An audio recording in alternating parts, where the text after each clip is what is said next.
আসসালামু আলাইকুম। আজকে আমি আপনাদেরকে দই মেকারে দই তৈরি করে দেখাবো। তার জন্য এখানে আমি একটা পাত্র নিয়েছি। পাত্রের মধ্যে আমি 1 টেবিল চামচ চিনি দিয়েছি। চিনিটাকে অনবরত নাড়তে হবে, পানি দিতে হবে না, এমনিতেই গলে যাবে। তো দেখুন নাড়তে নাড়তে লালচে কালার হয়ে এসেছে। তো এই পর্যায়ে আমি দুধ ঢেলে দিলাম। আপনারা চাইলে জাল করা দুধও দিতে পারেন। তো আমি দুধটাকে নেড়ে চেড়ে প্রায় অর্ধেক করে নেব এবং আমি যতটুকু চিনি প্রয়োজন, যতটুকু মিষ্টি খাবো আমি ঠিক ততটুকু দিয়েছি। আমি 1 কেজি দুধের জন্য হাফ কাপ চিনি দিয়েছি। হাফ কাপ চিনি দিয়ে এখানে আমি অনবরত নেড়ে চেড়ে জাল করে নিয়েছি। আমি 1 কেজি দুধকে 3 পোয়া করে নিয়েছি এবং 1/3 কাপ গুঁড়া দুধ একটা কাপে নিয়ে কিছুটা দুধ উঠিয়ে দেখুন আমি মিক্স করে দিয়ে দিব। এতে করে দইয়ের টেস্টটা খুব ভালো হবে, সুস্বাদু হবে খেতে, আর দইটাও ভালো হবে। দুধটা মানে একটু জমে জমে গেছে, কারণ তাড়াতাড়ি নাড়াচাড়া হয়নি সেজন্য। তো এটা আস্তে আস্তে মিলে যাবে, না মিললেও সমস্যা নেই, ছাঁকনি দিয়ে ছেঁকে নিব পরে আমি। তো দেখুন দুধটাকে আমি ঠান্ডা করতে দিয়েছিলাম। দুধটাকে অনবরত নেড়ে চেড়ে যদি আমি ঠান্ডা করতাম তাহলে এই সরটা পড়তো না।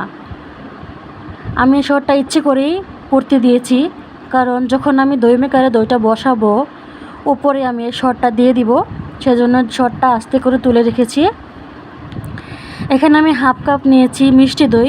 মিষ্টি দইটা পানি ঝরিয়ে নিয়েছি আমি, এতে করে দইটা ফেটে যাবে না, দইয়ের উপরে কোনো পানি আসবে না। তো এখানে দইয়ের মধ্যে আমি দুধটা ঠান্ডা হয়ে যাওয়ার পর একটু একটু করে দই দিয়ে মিশিয়ে নিব, এতে করে দইটা মেশাতে সুবিধা হবে। তো দইটার মধ্যে আমি দুধ দিয়ে মিক্স করে নিলাম অল্প অল্প করে। এরপর পুরো দুধটাই আমি মিশিয়ে দিব দইটার সাথে। এখানে আপনি মিষ্টি দইয়ের পরিবর্তে টক দই দিয়েও দইটা বসাতে পারেন। আমার ঘরে মিষ্টি দই ছিল, সেজন্য আমি মিষ্টি দইটাই দিয়ে বসিয়েছি। তো অনবরত নেড়ে চেড়ে মিশিয়ে এবার আমি দই মেকারে এই দইটা ঢেলে নিব।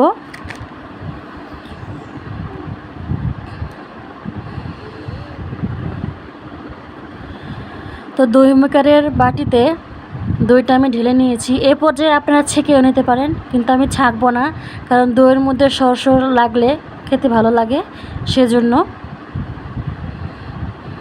এই যে সরটা দেখছেন, এই সরটা আমি ছেঁকে উঠিয়ে রেখেছিলাম। এবার আমি উপরে ছেড়ে দিলাম। দইটা যখন হয়ে যাবে তখন উপরের লুকটা খুব ভালো দেখা যাবে, এবং খুব সুন্দর দেখা যাবে, খেতেও ভালো লাগবে। তো আমি ঢেকে দিয়ে দই মেকারে বসিয়ে দিব। দইটা 5 থেকে 6 ঘন্টার মধ্যেই দইটা জমে যাবে।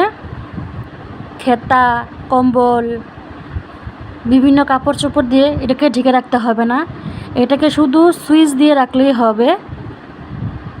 5 থেকে 6 ঘন্টা, এর আগেও হয়ে যেতে পারে। দেখুন আমি বসিয়ে রেখেছি, এর মধ্যেই আমার দইটা হয়ে গেছে। আমি ফিরে আসলাম 5-6 ঘন্টা পর। দেখুন দেখিয়ে দিচ্ছি আমার দইটা, আপনি দেখুন কেমন জমেছে, হাতে আমার একটু লেগে আসবে না, দেখবেন, দেখছেন। এখন আমি এটাকে ফ্রিজে ঠান্ডা হওয়ার জন্য রেখে দিব। ঠান্ডা হলে এটা আরও জমে যাবে।